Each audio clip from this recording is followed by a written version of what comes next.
الله اکبر، الله اکبر.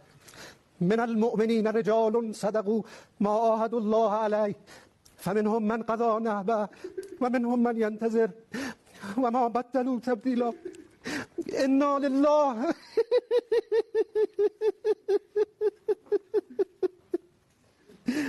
انا لله و انا الیه راجعون.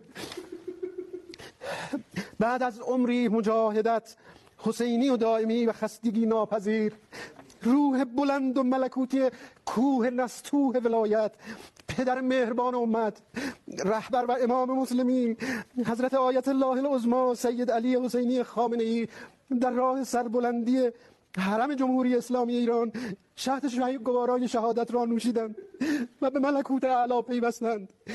خدای بزرگ، خدای بزرگ و شکست ناپذیر با ملت حماسه ساز و تاریخ ساز ایران است تا عهدی که با امام خود بستند تا سرانجام ظهور پیش برند.